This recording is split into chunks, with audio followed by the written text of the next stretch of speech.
And today, again, my name is Michael Conley. I'm the Assistant Superintendent of Finance and Operations of the North Reading Public Schools. And today I'm going to take a moment and um, talk a little bit about kind of where things stand with the state budget process and the Chapter 70 program that was released by the governor and the House One budget this past Wednesday.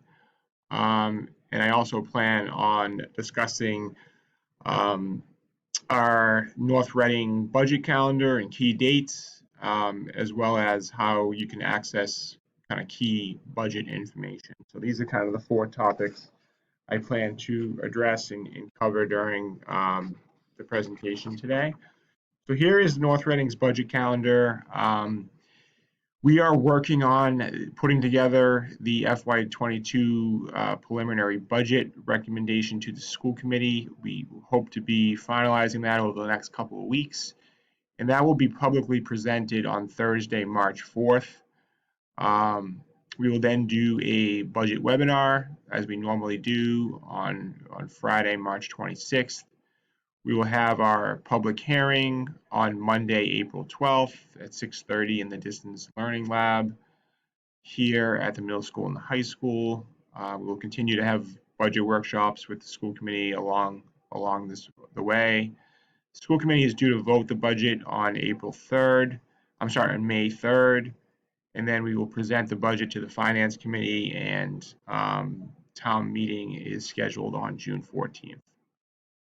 So the state budget was released on Wednesday, January 27th.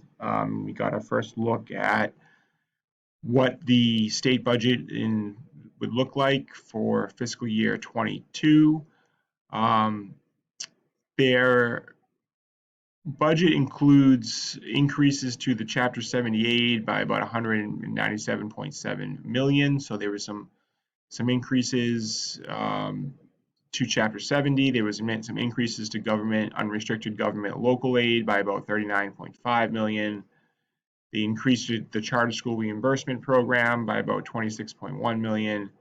Special education circuit breaker program, which reimburses school districts for special education tuition, and now with the Student Opportunities Act for transportation costs for out-of-district programs, and some in-district programs was increased by 10.5 million. It did level fund most other cherry sheet accounts. I did notice that regional transportation actually was reduced by about 10 million. So that this is very early on in that process. The budget now needs to move on to the House and then the Senate and then the conference committees. It won't really be finalized until late June. And if you want more information on the state budget, you can kind of click on this link and go to that website to receive more information. But essentially, there's still a lot more work to go in that process. This is kind of the state budget process. We're here in January, and the governor's budget is released, and then it still has to follow and go through several iterations with the House and Ways and Means Committee, and the House make its way through the House and Senate before it would be finalized. So you may recall that the Student Opportunities Act was passed last year, and this act was looking to increase funding for education in a variety of areas. The act did establish a higher foundation budget rates in 5 key areas that had been grossly underfunded for a number of years in the Chapter 70 formula. Benefits and fixed charges, that includes health insurance, guidance, psychological services, certainly special education, out-of-district tuitions, English learners, and then how we sort of calculate funding for low-income students. So these areas were in the fixed rates were increased. So most districts' budgets should have a higher foundation budget, which should lead to higher Chapter 70 aid across the state. And this House One budget did include these rate changes above for inflation and in these 5 main areas. So again, the Student Opportunities Act was a pretty ambitious bill that was improved that would essentially increase funding for education over a 7-year period. It's geared towards mostly assisting those communities that have the highest need and the biggest achievement gaps and the highest population of low-income students. But it's definitely focusing on making efforts to increase that foundation budget again in these 5 areas by changing the way what the rates are to calculate these areas, which quite honestly over a number of years in the formula had not kept up with actual trends and cost increases. So this House One budget does attempt to sort of address these initiatives passed as part of the Student Opportunities Act that was put into place a year ago. So that is all positive news. And now we kind of want to take a look at, what does this all mean for the town of North Reading and for the North Reading Public Schools? And we want to kind of now get into the Chapter 70 program. So there are 3 main primary steps in determining each district's Chapter 70 program. You first start with calculation of the foundation budget, which is calculated in each district, which essentially represents the minimum spending level to provide really an adequate and fair and appropriate education for all students. It's adjusted each year to reflect changes in student demographic data. Enrollment is a key driver of that calculation, and certainly inflation. These are all the kind of the main factors that drive the calculation of a district's foundation budget. So that is step 1 in the process. Step 2 is you determine what a community can afford, and you calculate what is known as the district's required local contribution. This represents the amount of local appropriations needed to meet what the required net school spending level is. So how much of the foundation budget should be paid for by each city or town's property tax based on the relative wealth of that community. So that is calculated, and then the difference really becomes state aid. So Chapter 78 really represents the amount of state aid to finance the state share of the foundation budget, and it's generally composed of what is known as foundation aid or minimum aid. Sometimes there's phase-in aid to get everyone closer to what the state has calculated a sort of a target aid for each community, and that really is the goal of the formula. Districts, including North Reading, typically spend more than what they're required to spend. State average is about 20%. North Reading in fiscal year 21 spent approximately 30% more than they're required to spend. So this is kind of the minimum threshold, the foundation budget, the required spending level based on what, through several factors, what the community can afford and what the state aid is providing to each community. But the reality is most districts like North Reading do a little bit more than that when we look at spending for education. So in the case of North Reading, the required local contribution is equal to about 72%, and the amount of state aid is equal to about 28%. So if you look at these 8 or so communities, the biggest thing to think about when you look at the Chapter 78 formula is Chapter 78 is not a one-size-fits-all. It's doing different things for each community. Each community in the state of Massachusetts receives a different level of Chapter 78 because based on these required local contributions calculations, what a community's ability to pay is different. So that's a big part of the formula in the program. So you can kind of see what the local contributions in state aid communities on the far left of this graph, Lawrence, Fitchburg, are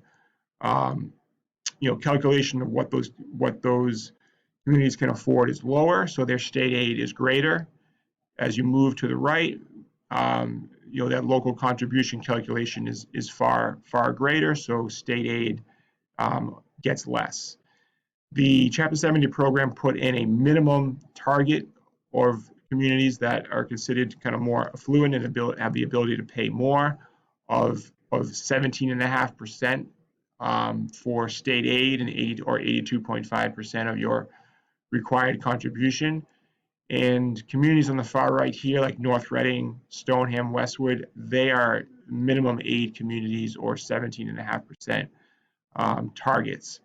So when you look at this pie graph, you see Stoneham and Westwood very similar to what the formula says should be happening, with that 82.5 local contribution and 17.5% state aid breakdown. North Reading, even though our target is 17.5% for a variety of reasons, since the Chapter 70 formula was put into place in over the last number of years with educational reform, we've gotten a little out of whack as the demographics in the community have changed. And because the Chapter 70 program also has this hold harmless clause, we are getting more in the eyes of the formula than we should, with our state aid being about 28% and not at 17.5%. So that's an important factor when you look at the Chapter 70 program. So this is an important bar graph that I think kind of shows you for North Reading what's at play. You can kind of see this dynamic happening where, the history of the program with the Educational Reform Act of 1993. So you have the dotted line or the striped line representing our foundation budget, the minimum amount of spending level as calculated to provide an adequate education. Then you have the solid blue, which is our Chapter 78, and you can kind of see how that's been changing over the years. And then you have what we're required to spend is the dotted red line. And then you have our actual net school spending. So as I said earlier, North Reading, really since about 2006, 2007, for the last 12 years, spends more than what the requirement is. And this delta recently has been about 30% more than what our required spending level is. And as you can see, our Chapter 70, we're not a community that gets a lot of Chapter 78. We've been getting about 28%, and it's been 72% required local contribution, about 28% state aid. If the formula was doing what it wanted to do for North Reading, it would actually be that 82.5, 17.5%. So because we're in the eyes of this formula, we're getting more Chapter 78 when we should. Our required net school spending level is really above foundation.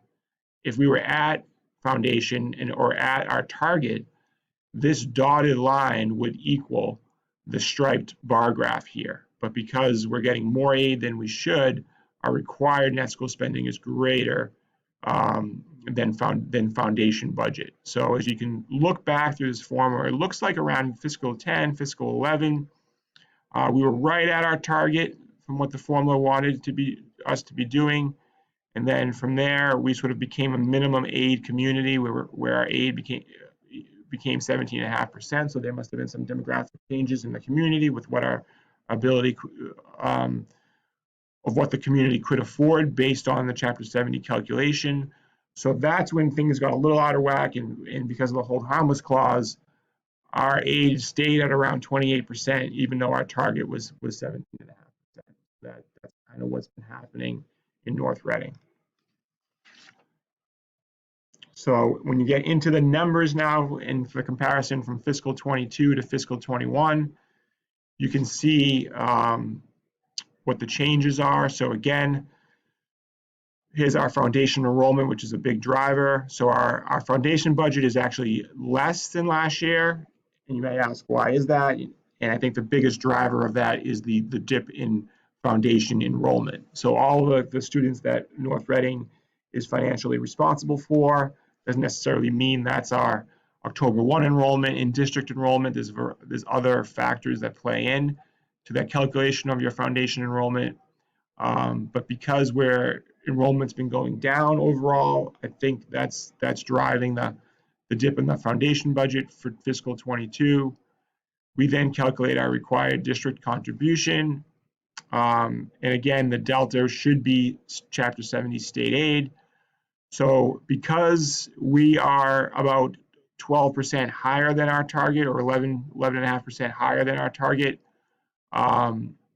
we are getting about $7.2 million in Chapter 70, where in the eyes of the formula, we should almost be getting about 5 million, or a little less than 5 million. So because of that dynamic, we kind of default to kind of a minimum aid community, which is funded at a fixed amount per pupil, and we don't really qualify for additional foundation aid or phasing aid or growth aid. We're kind of a minimum aid community, and our Chapter 70 has only been moving or adjusting at the minimum aid level. So as you can see, this is a breakdown of Chapter 70 aid increases in North Reading, and we are not here, receiving any foundation aid increases or down payment aid increases or growth aid. We are always, for the last number of years, defaulting to the minimum aid, because since about fiscal 12, fiscal 11, we've been that far above our target. So as long as that dynamic exists, we're going to be a minimum aid community, which has been funded at about $30 per pupil, and that was the case with the state budget and the governor's budget this week. So you can kind of see, this is a statewide graph published by the DESE this week, and you can kind of see we're not really alone. So more communities in the state are above their aid than below their aid. So the formula in the state has really worked hard to try to bring all those districts that were below aid at least to target. So there were several districts that were only getting 12, 13, 14% of Chapter 70 aid, where that minimum target aid in around 2007, I believe, was raised to 17.5%. Yeah, fiscal year 07, that adjustment happened. So all those communities that were below, there's been an effort to bring them up to their target. So just every community now is at or above target, and there's many communities like North Reading that are above target, and North Reading is again in that 10 to 11% above target. So we're not unlike other communities in the state. So this graph again compares your target to your actual. Just another graph showing where North Reading stands, and again you can see our actual is well above target from our Chapter 70 aid. So interestingly enough, is kind of what does that mean when you are above your target and you are defaulting to the minimum? It does mean when you make several changes, or when the state comes in and they say, we're going to now fund Student Opportunities Act and fund increases in the foundation budget, and do a lot of things to enhance the Chapter 70 program and increase educational funding. A community like North Reading is saying, well, we're going to see some increases, this is going to be great. And then year after year, we're not seeing it. We're adjusting to that minimum. We're only getting $30 per pupil, $67,000 a year in increases. And like, why is that the case? There's $200+ million more money going towards Chapter 70. Why isn't a community like North Reading seeing those increases? Where a neighboring community next door, like Linfield or Wakefield, just got a $200,000 bump in Chapter 70. Why is that happening? It has a lot to do with what we've just been talking about, where we stand in relation to our target. And as you can see by this chart, these are the kind of the neighboring geographical touching communities. North Reading is well above our target, as I just said. So we're not going to qualify for that additional aid. We're going to default to the minimum.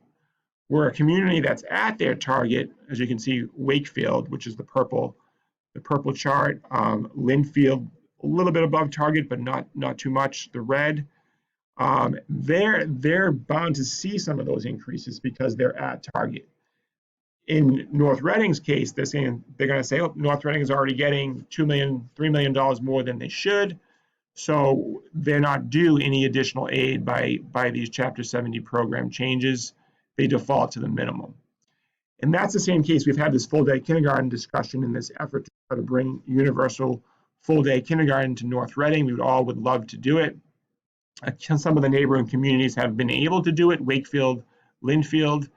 And because they're at target or close to being at target, when they make that change, they see that full Chapter 70 benefit increase because that fixed that rate per full day kindergarten child, they see that increase, and it's not that much of an impact to their revenue and to the budget. Wherefore, they may get that additional $4,000 per student for going from a tuition-based program to a free-based program. Whereas North Reading would not, we default to that $25 per pupil or $30 per pupil. So that's why it's a much harder financial adjustment for North Reading than it would be for some of these touching communities that have been able to do it, like Linfield and Wakefield. Okay, we'll move on. So I hope that provided some good background for how the Chapter 70 program works and what that means for North Reading. So we're just early on in the budget process here. Looks like the House 1 budget is giving North Reading about $67,000 additional money. There's some increases in unrestricted government local aid as well. The circuit breaker program looks like it's a $10 million increase. We'll have to see how that plays out in terms of a percentage reimbursement rate. Most likely that increase is geared towards Student Opportunity Act initiatives with adding in transportation to that formula. So we have to kind of see how things play out.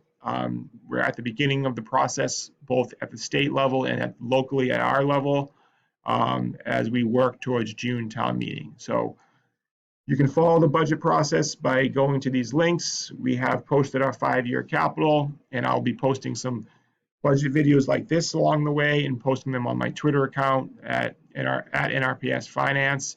So I hope you tune in over the next several weeks and follow the budget process. And I appreciate everyone's attention today, and I hope everyone has a great day.